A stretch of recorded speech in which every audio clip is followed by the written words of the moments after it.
करें माननीय स्कूल शिक्षा मंत्री। आज के इस गरिमापूर्ण और शिक्षा परिवार के इस ऐतिहासिक कार्यक्रम में हमारे मंच पर विराजमान हम सबको प्रेरणा देने वाले प्रदेश के संवेदनशील मुख्यमंत्री आदरणीय शिवराज सिंह जी चौहान, हमारे बीच उपस्थित हमारी वरिष्ठ मंत्री आदरणीय मीना सिंह जी, मंच पर विराजमान जनजाति कार्य विभाग के प्रमुख सचिव पल्लवी जैन जी,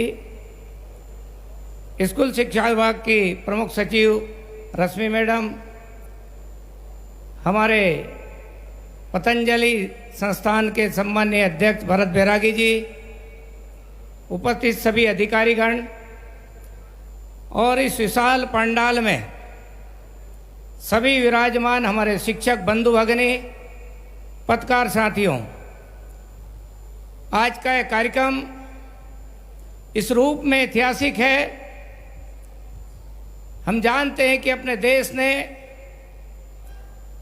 भावी भारत के निर्माण की नींव का संकल्प राष्ट्रीय शिक्षा नीति 2020 के रूप में किया है। राष्ट्रीय शिक्षा नीति 2020 का क्रियान्वयन पक्ष 100% हमारे शिक्षक समुदाय पर है। नीचे तक उतारने का काम भी, समाज में स्थापित करने का काम भी। और क्योंकि यहां बैठे हुए सभी हमारे नवनियुक्त शिक्षक बंधु भगिनी हैं, उन सबको मैं शुभकामना देता हूं, बधाई देता हूं। और विशेष रूप से मैं आपकी इसलिए प्रशंसा करता हूं कि आपने शिक्षा क्षेत्र जैसा पवित्र कार्य को चुना है। राष्ट्र निर्माण के महत्वपूर्ण कार्य में अपनी भागीदारी, अपना जीवन देने का संकल्प लिया है।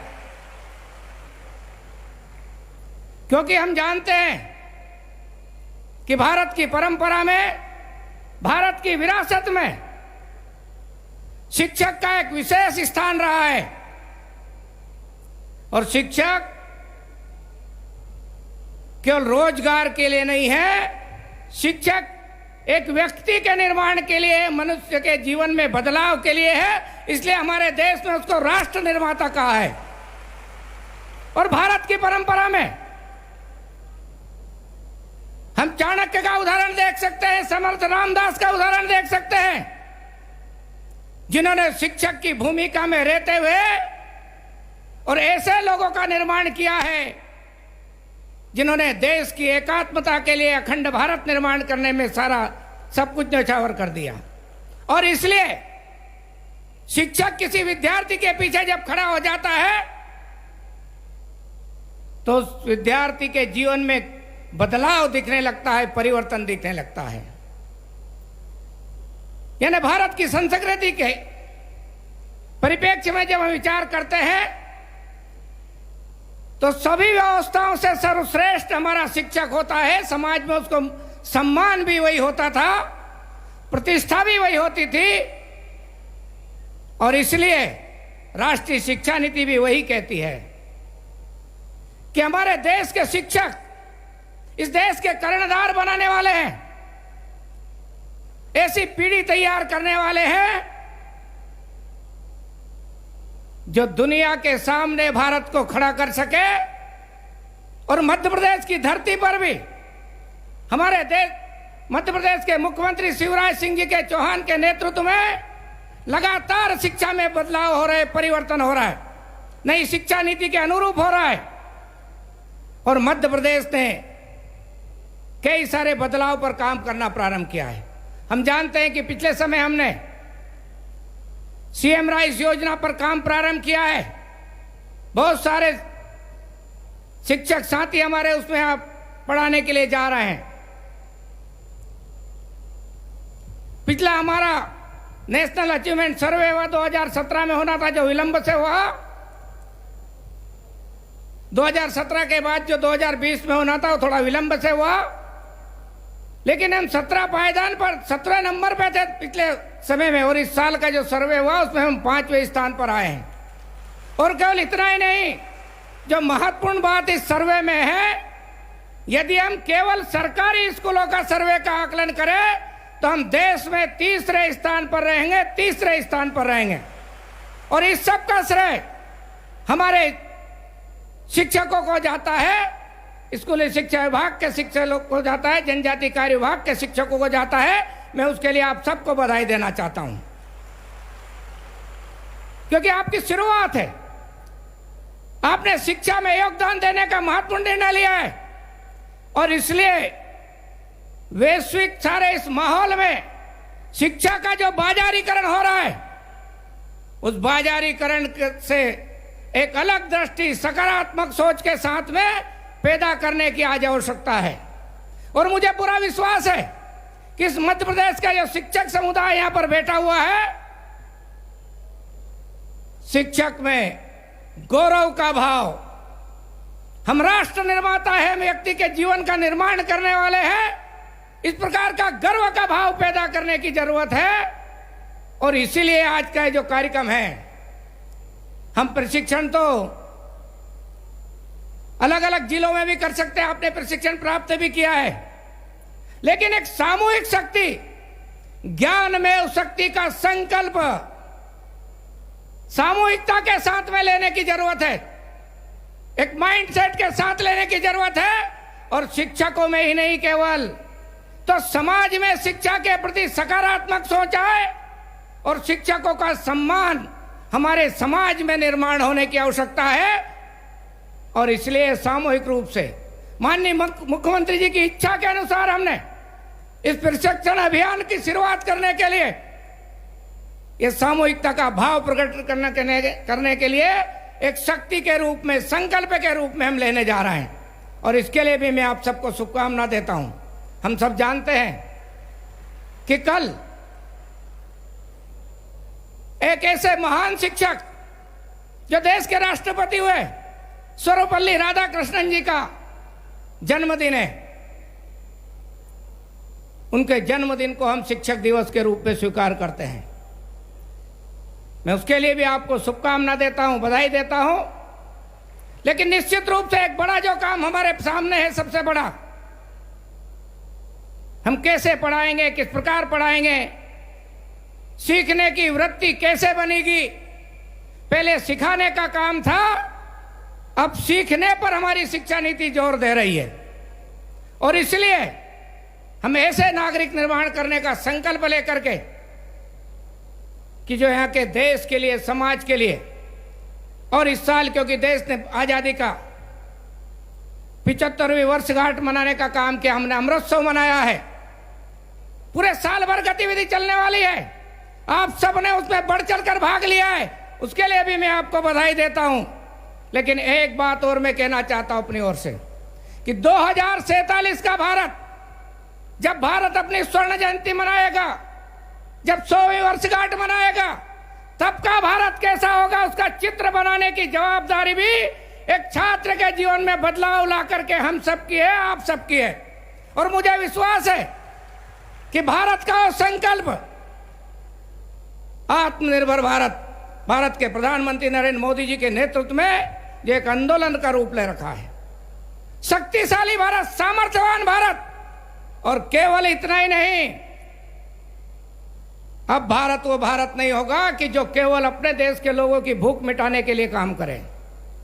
2047 का भारत, जिस पर काम प्रारंभ हो गया है, जिसमें हिस्सेदारी आपकी प्रारंभ हो गई है, शिक्षा के माध्यम से हम विश्व गुरु भारत की नींव भी रखने जा रहे हैं, जो काम आपके द्वारा शुरू हो चुका है। लेकिन मैंने कहा कि केवल अब भारत के लोगों की केवल भूख मिटाने का काम हमको नहीं करना है। 2047 में उस संकल्प के साथ में कि हम विश्व का भी भरण पोषण भारत कर सकता है, इस प्रकार का आत्मनिर्भर भारत, सक्षम भारत, सामर्थ्य भारत और दुनिया को शांति भी दे सकता है, उस भारत के निर्माण की नींव का काम राष्ट्रीय शिक्षा नीति के माध्यम से देश में हो रहा है। और मैं समझता हूं कि सबको गर्व करने का विषय है कि हम ऐसे काल में पैदा हुए हैं जिस काल में हमको अपने भाग्य को लिखने का काम हमारे हाथों में है, क्योंकि हमने पढ़ा है, देखा भी है। जब हमारे देश की परंपरागत शिक्षा व्यवस्था को गुलामी के कालखंडों में बदला गया था, जिस देश की धरती पर 6.5 लाख से अधिक गुरुकुल होते थे, उसको बदल करके हमारा राज्य स्थायी रूप से स्थापित इस धरती पर कैसे हो जाए, उसके लिए इस देश की शिक्षा व्यवस्था को और संस्कृति को नष्ट करने का काम अंग्रेजी राज्य में किया गया था। उसके बाद में इतना आमूलचूल परिवर्तन फिर से शिक्षा में हो रहा है। हमको अपनी शिक्षा, भारत केंद्रित शिक्षा, ज्ञान युक्त शिक्षा देने के काम पर फिर से आगे बढ़ना है। मुझे विश्वास है कि मध्य प्रदेश के शिक्षक समुदाय, हमारे शिक्षक बंधु भगिनी अथक परिश्रम से, मेहनत से हमारे यशस्वी मुख्यमंत्री शिवराज सिंह जी चौहान के नेतृत्व में एक नया मध्य प्रदेश गढ़ने के अभियान में लगेंगे और आने वाले 2 वर्षों में मध्य प्रदेश का एकेडमिक वातावरण बदला बदला सा लगेगा। लोग कहेंगे कि मध्य प्रदेश भी विश्व स्तरीय शिक्षा में अग्रणी होता जा रहा है। हम दुनिया के सामने चलने वाली शिक्षा देने का भी काम करेंगे। मैं आप सबको फिर से सबका अभिनंदन करता हूं, स्वागत करता हूं। जय हिंद, जय भारत। मुख्यमंत्री श्री शिवराज सिंह चौहान। बचपन से मैं पढ़ता भी रहा हूं और अंतर आत्मा से मानता भी रहा हूं, गुरुर् ब्रह्मा गुरुर् विष्णु गुरुर्देवो महेश्वरा गुरुर् साक्षात परम ब्रह्म तस्मै श्री गुरुवे नमः। आप सब मेरे भांजे भांजियों के गुरु हैं और इसलिए गुरुओं का आदर हो, सम्मान हो, समाज में इज्जत और मान रहे, तभी वो अपने कर्तव्यों का निर्वाह और प्रभाव पूर्वक कर सकते हैं। इसलिए सवाल उम्र का नहीं है, कौन छोटा है कौन बड़ा है। गुरु तो गुरु होता है। गुरु गोविंद दोऊ खड़े, काके लागू पाए, बलिहारी गुरु आपकी गोविंदियो बताए। और समाज गुरु का सम्मान करे, इसलिए मध्य प्रदेश का मुख्यमंत्री आज अपने भाषण की शुरुआत इन गुरुओं को प्रणाम करके करेगा।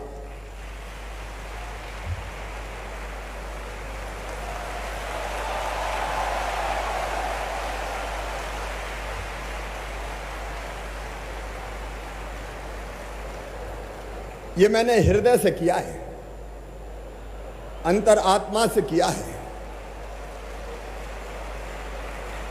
और बचपन से जब मैं पढ़ता था, मैं सरकारी स्कूल में पढ़ा हूं, प्राइवेट स्कूल में कभी नहीं पढ़ा। सरकारी स्कूल में अपने गांव में, स्कूल में उस समय टाट पट्टी नहीं होती थी, तो एक फट्टा बिछाने के लिए संग ले जाना पड़ता था। एक कांख में फट्टा दबाते थे, दूसरे में बस्ता होता था, और स्कूल जाके सबसे पहले जो हमारे गुरुजी थे, शिक्षक थे, उनके पैरों पे हम सिर रख के कहते थे प्रणाम गुरुजी। ये श्रद्धा का भाव होता था। और आज भी मैं कह रहा हूं प्रणाम गुरुजी। इस कार्यक्रम में उपस्थित हमारे दोनों शिक्षा मंत्री मीना सिंह जी आदिम जाति कल्याण विभाग की ओर से और इंदर सिंह जी स्कूली शिक्षा विभाग की ओर से, दोनों सक्षमता पूर्वक शिक्षा की व्यवस्था के काम में जुटे हुए हैं। विभाग के हमारे अधिकारीगण रश्मि जी, पल्लवी जी, संजीव जी, बैरागी जी, अभय वर्मा, धनराजू जी, सभी शिक्षा विभाग के हमारे साथीगण और हमारे सभी आदरणीय शिक्षकगण, गुरुजन, आप सबको आज मैं शुभकामनाएं भी दे रहा हूं। कुछ लोगों ने सवाल उठाए कि इनको बुला के क्या करोगे, इनको काहे को बुलाया है, इनके लिए पंडाल सजाया है, पंडाल में पंखे भी लगाए हैं। अरे जो बच्चों का भविष्य बनाने वाले हैं, वो बच्चे जो भारत के भाग्य विधाता बनेंगे, भारत को गढ़ने का काम करेंगे, क्या उनके निर्माताओं को मैं प्रणाम भी नहीं करूं? क्या उनसे हम चर्चा और बात भी ना करें? आज मध्य प्रदेश की सरकार ने पूरी आदर सहित आपको बुलाया है, पूरे आदर के साथ आपको बुलाया है।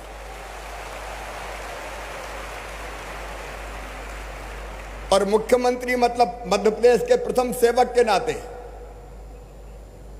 मैं आपको वचन देता हूं कि आपके मान और सम्मान को बनाए रखने में हम कभी कोई कसर नहीं छोड़ेंगे।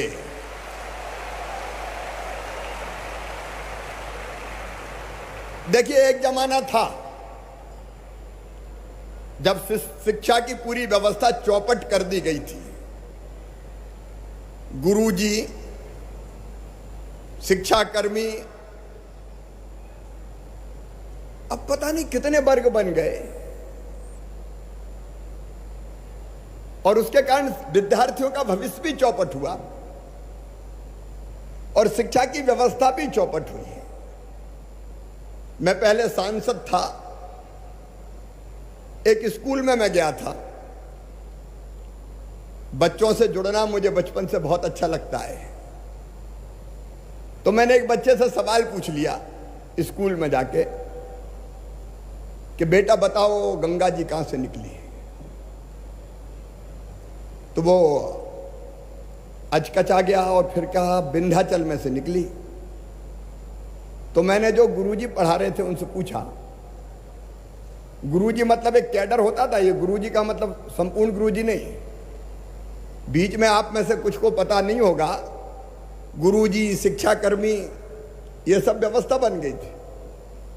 तो मैंने गुरुजी से पूछा कि भाई क्या पढ़ा रहे हो आप, ये विंध्याचल में से थोड़ी निकली है गंगा जी?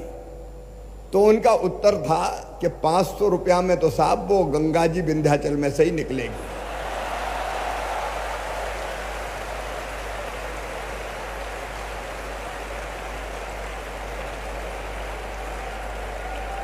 शिक्षकों का भविष्य चौपट हो गया तो भविष्य क्या बनाएंगे वो?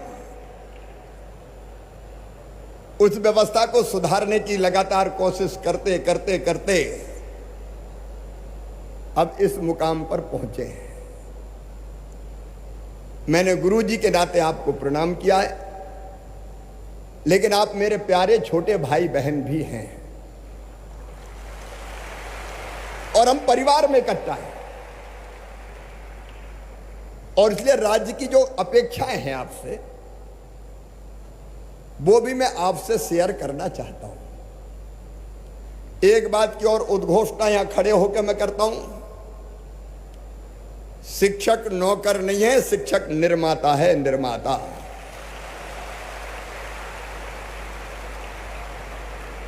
और इसलिए आपका जो काम है वो काम नौकरी का काम नहीं है।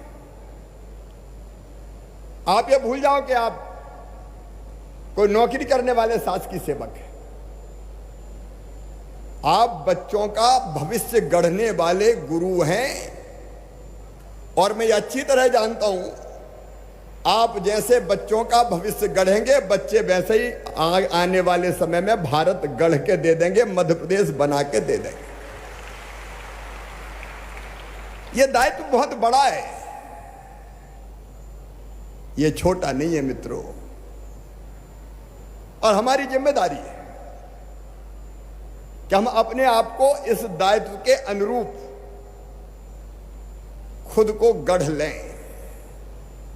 और इसलिए अंतरात्मा में एक दृढ़ निश्चय कर लो कि मैं गुरु हूं और मुझे आने वाले भारत के लिए, जिसके बारे में भी इंदर जी ने बताया, वैभवशाली, गौरवशाली, संपन्न, समृद्ध भारत, उसके लिए अच्छा मध्य प्रदेश, उसके लिए बच्चों को तैयार करना है। बच्चे माटी के लौंदे होते हैं, जैसा चाहो बचपन में गढ़ दो। और इसलिए स्कूल की शिक्षा सबसे ज्यादा महत्वपूर्ण है। आज मैं मेरी कहानी आपको सुनाता हूं। जैसा मैंने बताया, मैं जैत में सरकारी स्कूल में पढ़ा, भोपाल में भी सरकारी स्कूल में पढ़ा। हमारे गुरुजी आज भी वो हैं, श्रद्धेय रतन चंद जैन। मैं जाता था, उनके सिर पे हम सभी पैर रख, उनके सिर पे हम सदैव ही उनका आशीर्वाद लेने के लिए हम अपने सिर को उनके पैरों पर सदैव रखते थे। अब मैं पहले बहुत धीरे धीरे पढ़ता था, किताब पढ़ने का कहते थे वो, अच्छा पढ़ के सुनाओ बच्चों से कहते थे। 5 क्लास के एक ही गुरु होते थे, दूसरी वाले आ जाओ तो दूसरे वाले जाके उनके आसपास खड़े हो गए, कुर्सी पे वो बैठते थे, हम आसपास खड़े हो जाते थे। फिर तीसरी वाले आ जाओ, फिर चौथी वाले आ जाओ, ऐसा पढ़ाते थे। तो मैं किताब बड़े धीरे धीरे पढ़ता था, गुनर गुनर सी, कुछ समझ में ही नहीं आता था। एक दिन उन्होंने मुझे कहा, बेटा तुम ऐसे घबरा के काहे को पढ़ते हो? पढ़ो जोर से, शब्दों का उच्चारण जोर से करो और स्पीड धीमी रखो। तो मैं उस दिन से जोर से पढ़ने लगा और स्पीड धीमी रखने लगा, बीच में गैप रखने लगा। फिर एक काम करते थे वो, हर शनिवार के दिन बाल सभा होती थी हमारे यहां। तो बाल सभा में बाकी भी कार्यक्रम होते थे, लेकिन वो अब रामायण की 5 दोहे तक, मतलब बीच में चौपाइयां होती है और चौपाई के बाद दोहे होते, तो 5 दोहे तक वो रामायण पढ़वाते थे। तो 2 बच्चे रामायण को चौपाई सस्वर पढ़ते थे, परहित सरस धर्म नहीं भाई, पर पीड़ा सम नहीं अधमाई। फिर उसका अर्थ पढ़ते थे, तो वो अर्थ मुझसे पढ़वाते थे कि शिवराज अर्थ पढ़ेगा। तो मैं अर्थ बढ़िया पढ़ने लगा। धीरे धीरे स्थिति यो हो गई कि वो रामायण की चौपाई पढ़े तो मैं पढ़ा हुआ जो अर्थ था वो नहीं पढ़ता था, मैं बिना देखे ही अर्थ करने लगा। अब गांव में ये बात फैल गई कि यार मोड़ा तो बहुत तेज है, ये तो रामायण को अर्थ बहुत अच्छो करे। तो कई जगह मैं रामायण का अर्थ करने लगा। मैं अच्छा वक्ता अगर बना तो उसका श्रेय है श्रद्धेय रतन चंद जैन जी को। मैं जो कुछ हूं, आज मैं बाकी बच्चों से भी आपके माध्यम से कहना चाहता हूं, शिवराज जो कुछ है वो अपने गुरु के कारण है, अपने गुरु के कारण। मुझे उन्होंने एक बात और कही जो मैं आपसे शेयर कर रहा हूं और आप भी बच्चों से कहना। उनने मुझे एक मंत्र दिया कि शिवराज, तुम ये मत समझो कि गांव में पैदा हुए, किसान के घर पैदा हुए, हम छोटे किसान, कि मैं क्या कर सकता हूं। उनने मेरे दिमाग में ठूस ठूस के भर दिया कि तुम दुनिया में सब कुछ कर सकते हो, तुम अनंत शक्तियों के भंडारो, अपने आप को छोटा बालक मत मानो, कुछ करने का सोचो, कुछ करने का सोचो, कुछ करने का सोचो। मेरे दिमाग में बैठ गई बात कि कुछ करना है। तो 7वीं में तो मैंने पहला आंदोलन कर दिया था मजदूरों के लिए। कुछ बड़ा करने का भाव मेरे अंदर भरा तो मेरे गुरु ने, मैं आप सबसे भी यही कहना चाहता हूं, सचमुच में हर बच्चा अनंत शक्तियों का भंडार है। भगवान ने किसी को कम और ज्यादा नहीं दिया, क्षमता सब में है। सवाल यह है कि उसको प्रकट वो कैसे कर पाता है। अगर गुरु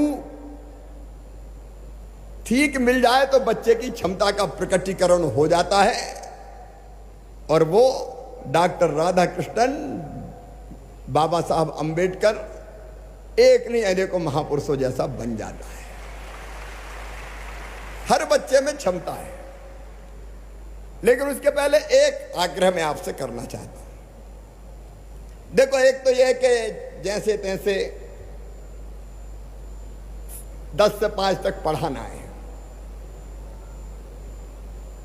और ये कि नहीं चमत्कार करना है मुझे। मैं एक कहानी सुनाता हूं छोटी सी। एक गांव में एक मंदिर का निर्माण हो रहा था। मंदिर के निर्माण के काम में 3 मजदूर लगे थे पत्थर तोड़ने के काम में। गर्मी के दिन थे, मई का महीना, सूरज अपनी किरणों से आग बरसा रहे थे और उस तपती दोपहरी में वो मजदूर पत्थर तोड़ने का काम कर रहे थे। इतने में एक साधु बाबा वहां से गुजरे। पहले मजदूर के पास पहुंचे, बोले क्या कर रहे हो भाई? तो गुस्से से मजदूर का चेहरा तमतमा गया। बोले बाबा आंखें फूटती है, दिखाई नहीं दे रहा, किस्मत फूटी है तो पत्थर फोड़ रहा हूं। आगे पूछने क्या कर रहे हो? वो दूसरे मजदूर के पास गए बाबा शांत भाव से, और दूसरे मजदूर से पूछा क्या कर रहे हो भाई? तो दूसरा मजदूर अपेक्षाकृत शांत था। उसने कहा दुनिया में आए हैं तो जीना ही पड़ेगा और इसलिए मजदूरी कर रहा हूं, पत्थर तोड़ रहा हूं। फिर वह तीसरे के पास पहुंचे। तीसरे का चेहरा आनंद से दमक रहा था, पसीना उसके भी बह रहा था, लेकिन चेहरा प्रसन्नता से भरा हुआ। उससे पूछा क्या कर रहे हो भाई? तो उस मजदूर ने प्रसन्न मन से कहा देख नहीं रहे हो बाबा, सामने भगवान का मंदिर बन रहा है और भगवान के मंदिर के निर्माण के लिए पत्थर तोड़ने का सौभाग्य मेरे हाथों से को मिला है। इन हाथों से पत्थर तोड़ रहा हूं, मेरा सौभाग्य। ये पत्थर भगवान के मंदिर में लगेंगे। मेरे प्रिय बहनों और भाइयों, काम एक, पत्थर तोड़ना, और भाव 3, किस्मत फूटी है इसलिए पत्थर फोड़ रहा हूं, जीने के लिए मजदूरी कर रहा हूं, और एक भगवान के मंदिर के निर्माण के लिए पत्थर तोड़ रहा हूं, सौभाग्य मेरा। मेरे प्रिय छोटे बहनों और भाइयों, गुरुजनों, एक ही हो सकता है कि ठीक है बन गए शिक्षक तो जैसे तैसे 10 से 5 करो कराओ नौकरी और निकल लो। दूसरा यह है कि ठीक है अब जो बता दिया विभाग ने उतना पूरा करो। और तीसरा ये कि भारत का भाग्य गढ़ने का सौभाग्य मेरे हाथों से मेरे को मिला है। मैं इन बच्चों को उनके अनुरूप गढ़ के पढ़ा के दिखाऊंगा। सचमुच में जिंदगी आनंद बन जाएगी। पढ़ाई का काम पूजा लगेगा, इससे बड़ा काम तो कोई है ही नहीं। और आपके हाथों अगर कुछ ऐसे बच्चे तैयार हो गए जिनने मध्य प्रदेश बना दिया, देश बना दिया, तो पूरे जीवन आप आनंद और प्रसन्नता से दमकते रहोगे कि चलो मेरे हाथों ये पवित्र काम हुआ है। आप जैसा काम कोई नहीं कर सकता, दूसरे प्रोफेशन के लोग नहीं कर सकते। और इसलिए कई बार मैं पढ़ने मचल उठता है मेरा मन, पढ़ाने। और अब भी जब मौका मिलेगा तो आप कहोगे तो पढ़ाने में भी आ जाऊंगा कभी कभी। अद्भुत काम है। और कई शिक्षक अपने ऐसे हैं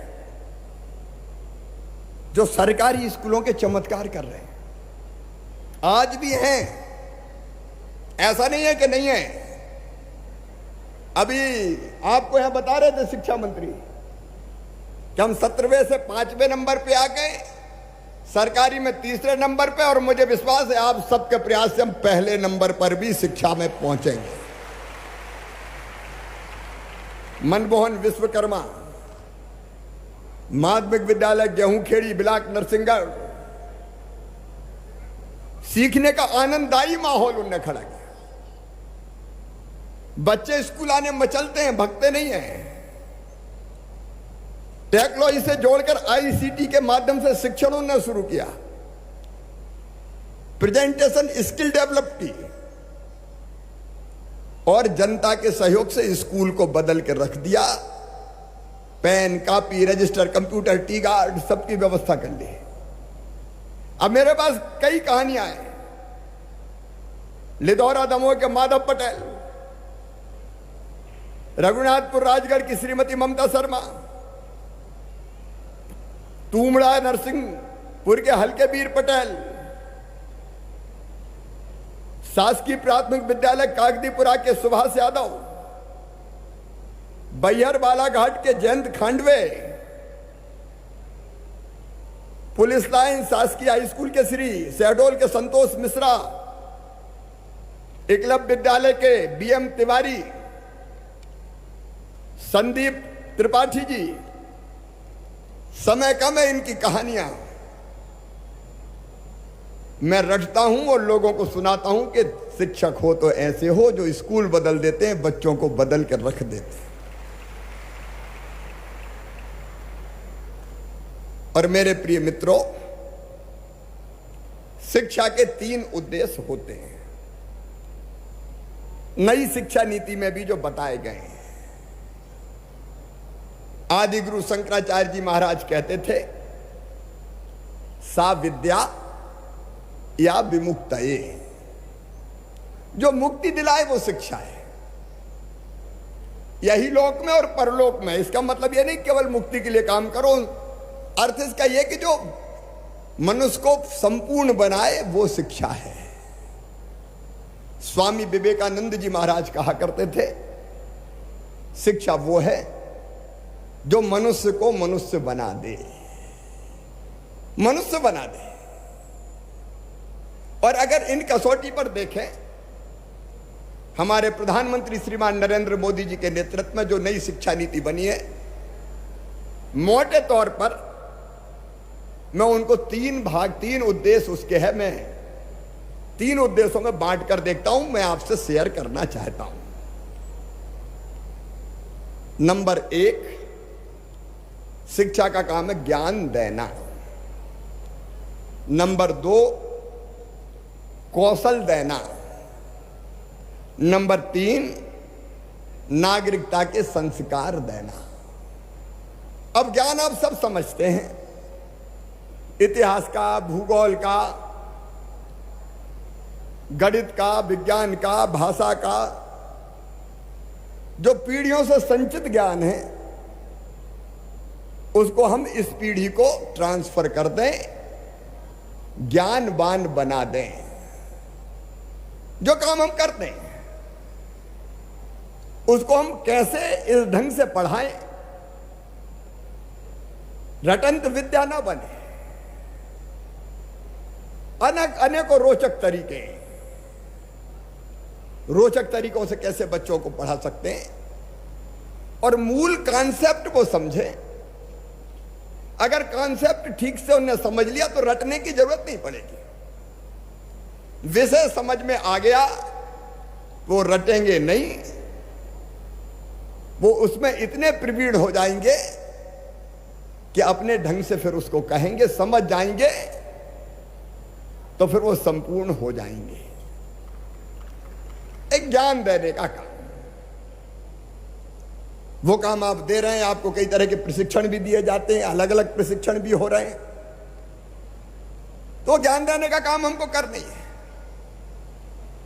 लेकिन शिक्षा का दूसरा उद्देश्य और है, कौशल देना। कौशल देने का मतलब है बच्चा इतना योग्य बन जाए कि नौकरी रोजगार के लिए दर दर की ठोकरें ना खाना पड़े। और इसलिए प्रधानमंत्री जी को धन्यवाद। व्यावसायिक शिक्षा अब 6वीं क्लास से ही प्रारंभ करने का फैसला नई शिक्षा नीति में किया गया है। देखिए, हम बच्चों को ऐसा नहीं बना सकते। आजकल कई बार मीडिया के मित्र हंगामा खड़ा कर लेते हैं कि मास्टर ने पानी का गिलास बच्चे से भर के बुलवा लिया। इसमें क्या तकलीफ है भाई? मुझे ऐसा लगता है कि बच्चे कुछ करे ही ना। अरे हम अपने स्कूल में सामने जगह थी और पीछे जगह थी स्कूल के, तो बरसात के दिनों में ककड़ी बोते थे, भुट्टा बोते थे, खुदाई खोदते थे, और फिर भुट्टा जब हो जाते थे तो तोड़ के गुरुजी को भेंट करके इतने खुश होते थे कि देखो गुरुजी कितने अच्छे भुट्टे हुए। और बाद में दिवाली नवंबर में दिसंबर में आलू लगा देते थे। बच्चों को परिश्रम करना आना चाहिए। इसका मतलब मैं ये नहीं कह रहा कि सबसे परिश्रम ही करवाएं, लेकिन मेहनत करने का बुनियादी गुण। व्यावसायिक शिक्षा का मतलब यही है कि केवल किताबी शिक्षा नहीं, उसके साथ साथ अलग अलग, चाहे कृषि की हो, बागवानी की हो, नई शिक्षा नीति में कई चीजों के प्रावधान है, उसकी शिक्षा भी देना। और शिक्षा का तीसरा उद्देश्य है जो बहुत महत्वपूर्ण है, नागरिकता के संस्कार देना। मेरे प्रिय मित्रों, ये शिक्षक है जो बच्चों में देशभक्ति का भाव भरेगा। देशभक्त, चरित्रवान, ईमानदार, कर्मठ, केवल अपने लिए नहीं, समाज के लिए सोचने वाले, परहित की चिंता करने वाले, आत्मवत सर्वभूतेषु मानने वाले, जियो और जीने दो का भाव वाले, ऐसे बच्चे अगर तैयार हो गए तो देश अपने आप बन जाएगा। भारत को विश्व गुरु बनने से कोई रोक नहीं सकता। और इसलिए नैतिक शिक्षा, मुझे कई बार बहुत चिंता होती, मैं आज आपसे शेयर करना चाहता हूं। हमने बेटियों के पैर क्यों हमने छुए? मैं क्यों सरकारी कार्यक्रम कोई भी बेटियों की पूजा से शुरू करता हूं? इसलिए कि जब समाज में भाव देखते हैं माता बहन और बेटी के प्रति, जो आधुनिक युग में विशेषकर फोन, स्मार्टफोन और कई बार टीवी देख के भी पैदा हो रहा है, वो ठीक नहीं है। कई बार मैं तो कांप जाता हूं अंदर से। आज मैं आपसे शेयर कर रहा हूं कैसी कैसी घटनाएं होती है। आज आपको मैं बता रहा हूं और तकलीफ के साथ बता रहा हूं, दुराचार की जो घटनाएं होती है बेटियों के साथ, उनमें से 82% वो लोग करते हैं जो पहले से परिचित होते हैं परिवार के, जो अच्छे ढंग से जानते हैं। और उनमें से 5-6% ऐसे होते हैं जो निकट के रिश्तेदार होते हैं। और कहते हुए मेरी आत्मा रोती है कि कई बार तो ऐसी घटना आती है कि पिता ने ही पुत्री के साथ दुराचार कर लिया। बहुत कम है, लेकिन ऐसे नराधम, नीच, पिशाच आज समाज में है। और तब मन में चिंता होती, कहां जाएगा समाज? आखिर कौन दिशा देगा? यह काम कोई पुलिस नहीं कर सकती। घर में क्या कर लेगी पुलिस जाके, बताइए? परिचिति गड़बड़ करेगा पुलिस, क्या कर लेगी? कुछ घटना तो ऐसी हुई कि माता पिता ने भरोसा करके किसी के पास छोड़ दिया और उसने गड़बड़ की। संपूर्ण समाज ऐसा नहीं है, मैं सबकी बात नहीं कर रहा, लेकिन राक्षसी प्रवृत्ति पनप रही है। इसको कौन रोकेगा, बताओ? इसको हम संस्कार देके रोक सकते हैं। और इसलिए मुख्यमंत्री के नाते मैं बेटियों के पैर धोता हूं, उनको तिलक लगाता हूं, उनकी पूजा करता हूं और समाज को संदेश देने की कोशिश करता हूं कि बेटियां देवियां हैं। इसलिए लाडली लक्ष्मी से लेकर अनेकों योजनाएं, ये केवल कर्म कांड नहीं है, लेकिन ये बेहतर शिक्षा और संस्कार कहां से मिलेंगे? क्या बेटों के मन में, बच्चों के मन में ये भाव भरना जरूरी नहीं कि ये जो बेटी है ये तेरी बहन ही है? अलग तरह के संस्कार, नैतिकता, चरित्र, उसको गढ़ने का काम। और इसलिए मैं आप सबसे निवेदन करना चाहता हूं कि हमारी व्यवस्था में इस शिक्षा के लिए पर्याप्त जगह रखिए, अलग पीरियड, अलग दिन तय हो जिसमें हम नैतिकता की कहानी सुनाए, देशभक्ति की कहानी सुनाए। मैं बताऊं, मेरे गुरुजी ने मुझे कहा कि बड़ों की इज्जत करनी चाहिए, तो मैं खूब पैर छूता था बड़ों का, मुझे क्या संकोच, क्योंकि मेरे गुरु ने कहा है। बात स्वभाव में आ गई, संस्कार बन गई। और इसलिए देशभक्त हमने कोशिश की है। अरे एक जमाने में तो कुछ ही महापुरुष थे जिनकी कथाएं होती थी पाठ्यक्रम में। हमने कहा क्रांतिकारियों की कथाएं पढ़ाएंगे, देशभक्तों की कथाएं पढ़ाएंगे, भारत के गौरवशाली इतिहास की कथाएं पढ़ाएंगे। और हमने जोड़ी कई कथाएं और जोड़ेंगे। चंद्रशेखर आजाद को नहीं पढ़ाना चाहिए देश के लिए? सब कुछ न्योछावर कर दिया। शहीद आजम सरदार भगत सिंह क्यों नहीं होने चाहिए? उधम सिंह क्यों नहीं होने चाहिए? वीर सावरकर क्यों नहीं होने चाहिए? एक ने अनेकों महापुरुष, मैं कोई बहुत महापुरुष। देश आजाद कैसे हुआ? देशभक्ति और उसके साथ साथ नैतिक शिक्षा। ये नैतिक शिक्षा का पीड़ा बहुत जरूरी है। अब हमसे पूछते तो समय गुरु जी 5 अच्छी चीज बताओ, 5 अच्छी बातें बताओ। तो हम कहते थे सदा सत्य बोलो, कभी चोरी मत करो, माता पिता का, गुरु का आदर करो। एक बार यह बताया गया कि कोई असहाय है तो उसकी मदद करो, मतलब कोई अगर अंधा है, दिखाई नहीं देता, तो हाथ पकड़ के उसे सड़क पार कराओ। तो मैं जब भोपाल पढ़ने आया तो मैं देखता रहता था, जब जाता था स्कूल, कि अगल बगल में कोई ऐसा तो नहीं है बेचारा जिसको दिखाई नहीं देता हो, तो तुरंत मैं हाथ पकड़ के सड़क पार करा दूं। देखो, मन में ये बात घुस जाती थी। अगर बस में जा रहे हैं और भीड़ बहुत है और कोई बुजुर्ग या बहन आ जाए तो उसके लिए अपनी सीट छोड़ दो। तो मैं कभी बसों में, मैं तो खूब बस में घूमा हूं, तो मैं मौका ही देखता था, कोई आए बुजुर्ग और कोई बहन, तो मैं तुरंत सीट छोड़ दूं और कहूं बैठिए आप। उसमें आनंद आता था। अब ये चीज संस्कार बन जाती है। गुरु जो सिखाता है वो संस्कार बनता है। और इसलिए अच्छी चीजें हम कैसे सिखा सकते हैं? नई शिक्षा नीति भी कहती है, और मध्य प्रदेश में तो मैं आपको आग्रह कर रहा हूं, पूरा शिक्षा परिवार हमारा ऊपर बैठा हुआ है, नैतिक शिक्षा, उसके पीरियड बहुत जरूरी है।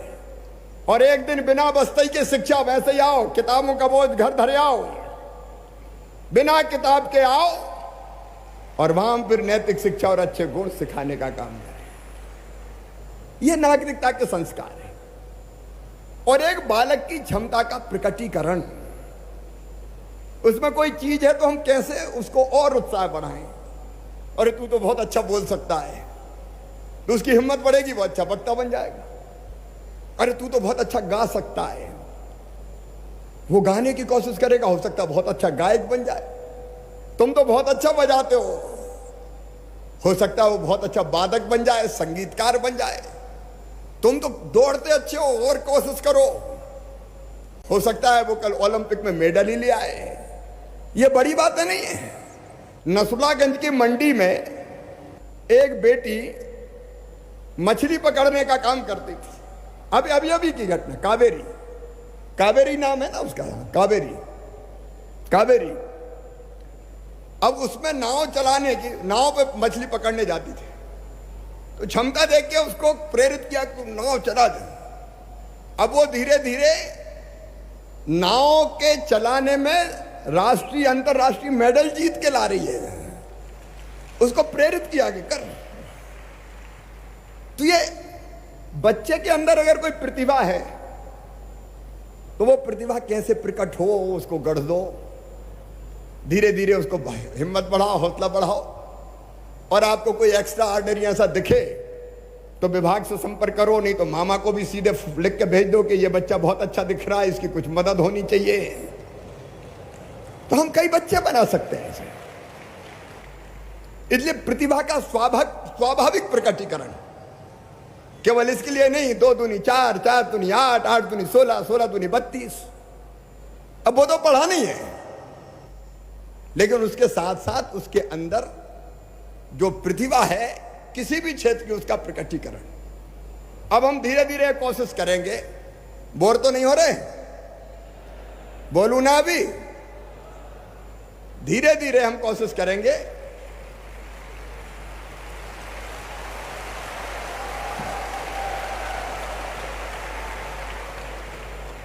धीरे धीरे योग की शिक्षा प्रारंभ करेंगे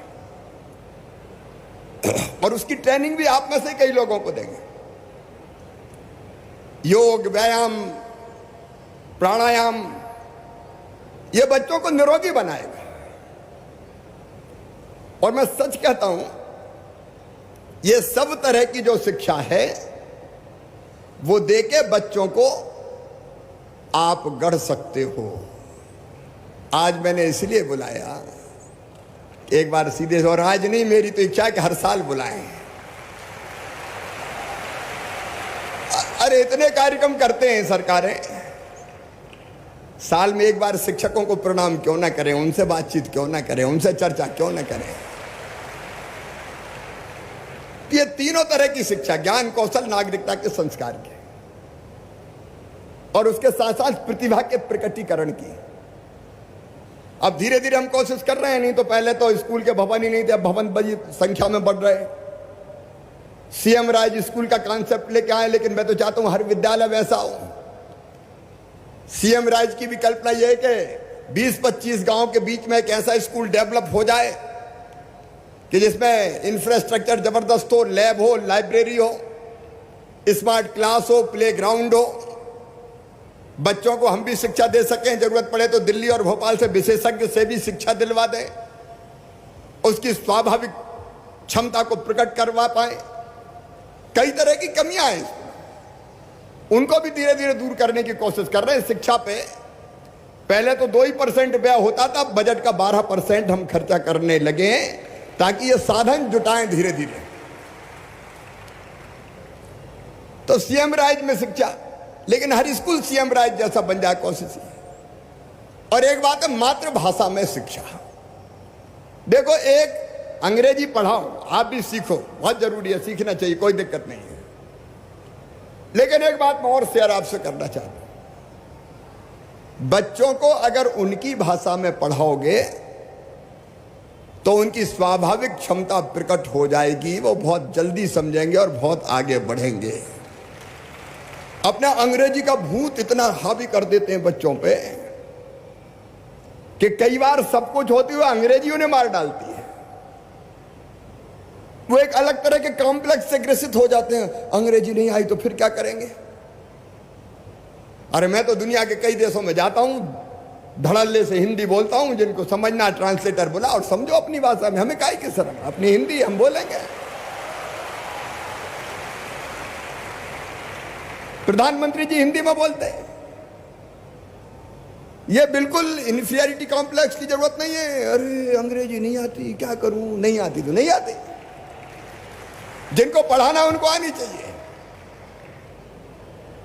अंग्रेजी भाषा के रूप में मैं सीखने से इनकार नहीं कर रहा, लेकिन अपनी भाषा का गौरव और उसमें शिक्षा देना, फटाफट बच्चे समझ जाते हैं। और दुनिया के कई देश, जर्मनी, जापान, फ्रांस, चीन, कोई अंग्रेजी में बोलते हैं क्या? ये तो हमें मानसिक गुलाम बना दिया गया है। अंग्रेजी मैंने कहा नहीं जी, हिंदी चलेगी जी। और इसलिए मध्य प्रदेश पहला राज्य जहां मेडिकल की पढ़ाई भी इस साल हिंदी में शुरू करवा देंगे हम। मेडिकल की पढ़ाई, इंजीनियरिंग की पढ़ाई भी। भाषा के नाते सब भाषा पढ़ाए, कोई दिक्कत नहीं, अंग्रेजी से भी कोई दिक्कत नहीं है, लेकिन अपनी भाषा, निज भाषा की उन्नति है सब उन्नति को मूल। ये भाव मन में रहनी चाहिए। मेरे प्रिय मित्रों, एक महान और बड़ा काम आपको मिला है। आपका काम भारत के भविष्य को निर्धारित करेगा। और जैसा मेरे गुरुजी ने मुझे कहा था कि अपने आप को कमजोर मत समझना, दीनहीन मत समझना, आज मैं आपको वो बात ट्रांसफर कर रहा हूं। तुम ईश्वर के अंश हो, अमरानंद के भागी हो, अनंत शक्तियों के भंडार हो। दुनिया में कोई काम ऐसा नहीं कि जो तुम ना कर सको, और काम तय है अपने। लेकिन उस काम को ढंग से करने के लिए भाषण नहीं बोलता, आचरण बोलता है। हमारा आचरण वैसा चाहिए। अब गुरु हैं, गुरु को देख के लोग सीखते हैं। अब आप बताओ, खुद ही देर से अगर कोई स्कूल जाए और बच्चों से कहे समय का पालन करो, तो कोई अपनी बात मानेगा क्या? अगर हम खुद ही स्वच्छता अपने कपड़ों से, लत्तों से, बाकी चीजों से प्रकट नहीं करते, और हम बच्चों से कहें कि नहीं नहीं बढ़िया रहना चाहिए, स्वच्छ रहना चाहिए, मौके बेमौके पे अगर हम ही झूठ बोले और हम बच्चों से कहें कि नहीं तुम सदा सत्य बोलो, ये दो चीजें नहीं हो सकती। इसलिए आप अत्यंत महान काम कर रहे हो, लेकिन आप तो बोले, आपका आचरण भी बोलना चाहिए। आपका आचरण बोलना चाहिए। आपको गांधी जी की वो छोटी सी कहानी याद होगी। एक मां अपने बच्चे को लेके महात्मा गांधी के पास गई और कहा बापू ये बहुत बिगड़ गया है।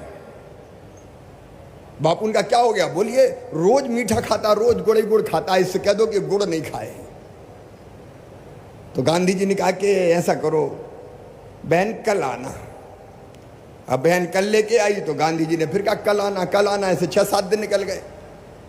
अब 6वें दिन गांधी जी ने बच्चे से कहा कि बेटा गुड़ ज्यादा नहीं खाना चाहिए, ज्यादा गुड़ खाना नुकसान करता है, इसलिए रोज गुड़ मत खाया करो। अब मां को बड़ा आश्चर्य हुआ कि ये बात बापू ये कौन सी बात हुई, 6 दिन लगा दिए कहने में। अरे तो पहले ही दिन क्या देते गुड़ मत खाओ। तो बापू ने कहा कि मैं कैसा कहता मेरी बहन, मैं तो खुद ही गुड़ खाता था रोज। अब मैंने गुड़ खाना छोड़ दिया, इसलिए आज कह रहा हूं कि गुड़ मत खाओ। हम जो बच्चों से कहेंगे कि ये मत करो, पहले हमको अमल करना पड़ेगा, तब हमारी बात का असर होगा। दोगली बातों का असर नहीं होता कि मैं तो करूंगा तुम मत करो। और इसलिए बच्चों को गढ़ने के पहले हमको अपने आप को गढ़ना पड़ेगा। मेरे मित्रों, अपने आप को गढ़ना पड़ेगा। मैं नहीं कह रहा कि आप गढ़े नहीं है, मैं तो बता रहा हूं, ऐड कर रहा हूं। हमारा आचरण बोले और देख के कहे कि ये मेरे गुरु जी है, और बच्चे पैरों पे पड़ जाए, ये मेरे गुरु है। जिस समाज के अंदर भी वो भाव लाना, ये मेरा भी दायित्व मानता हूं, गुरुओं के सम्मान का, लेकिन अपना आचरण भी। और इसके साथ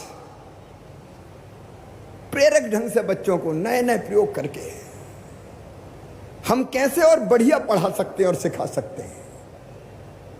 एक चीज और ध्यान रखना, रोज नई नई चीजें आ रही है, साइंस, टेक्नोलॉजी, नया ज्ञान, तो अपने आप को रोज अपडेट करते रहना।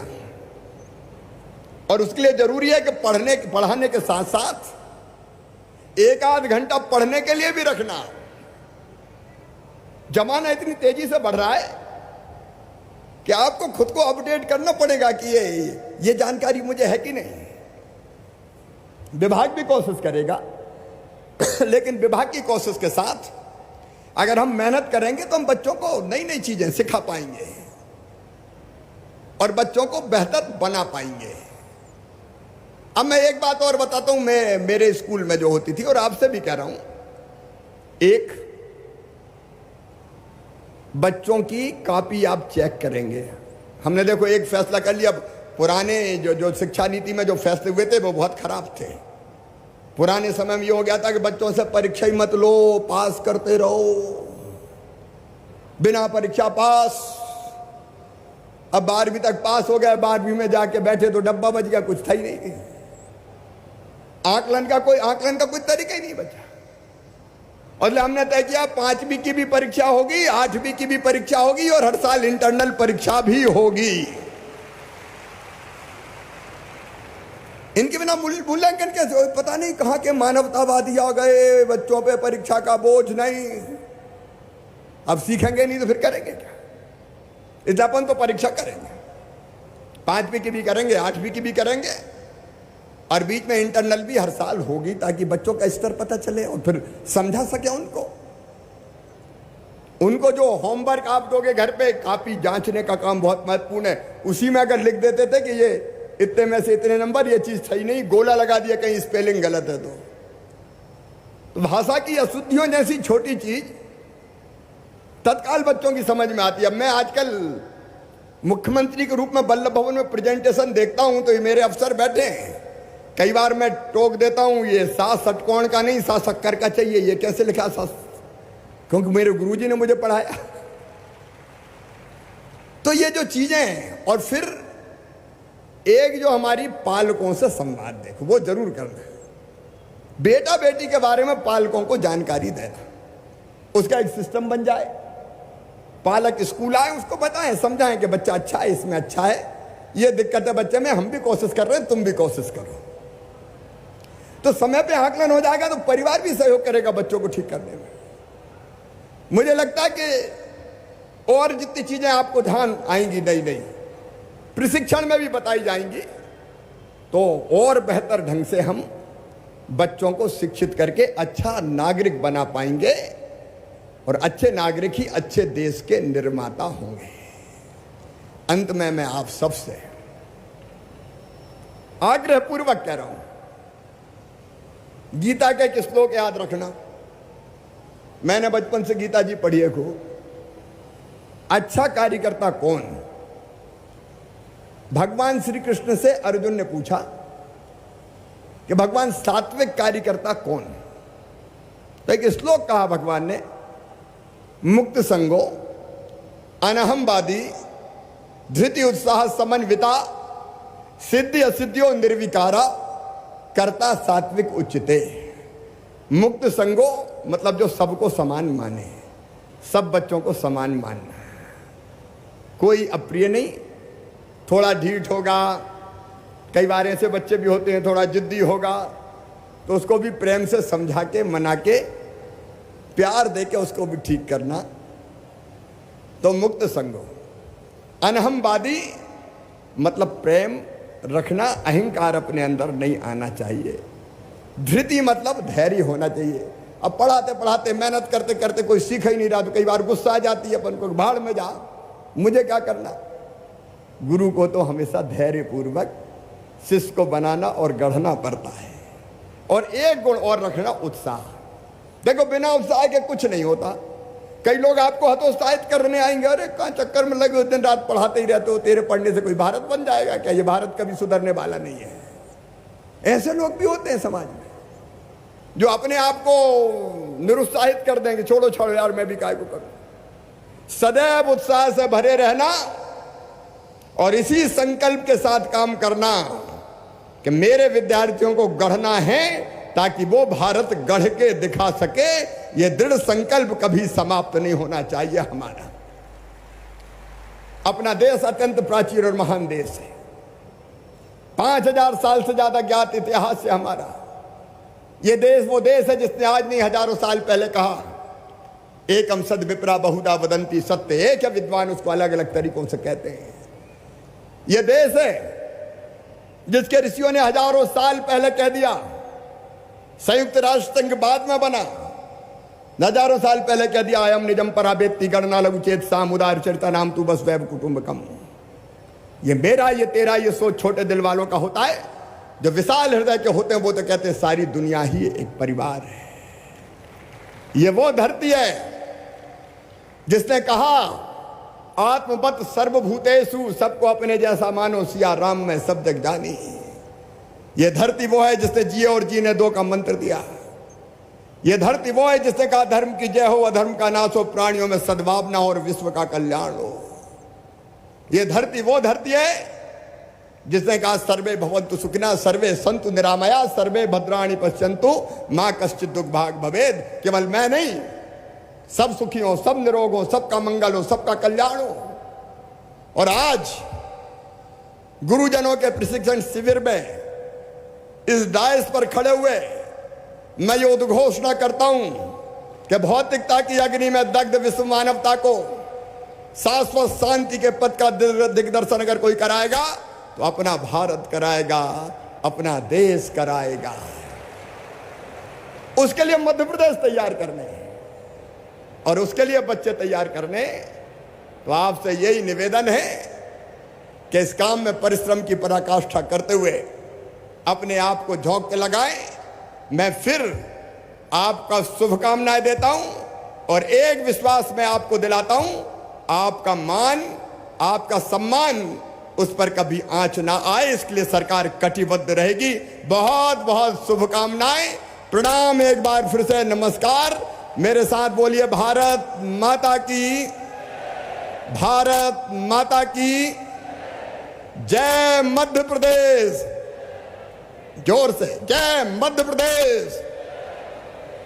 जाओ, बच्चे आपका इंतजार कर रहे हैं अपना सुनहरा भविष्य बनाने के लिए, और मेहनत से आप पढ़ाओगे तो आत्म संतोष भी मिलेगा। जाओ का मतलब अभी उठ के मत चले जाना, अभी थोड़ा कार्यक्रम बचा। अपना सुनहरा भविष्य के लिए बच्चे आपका इंतजार कर रहे हैं। गढ़ो और अपना मानव जीवन सार्थक करो। बहुत बहुत धन्यवाद, प्रणाम, नमस्कार।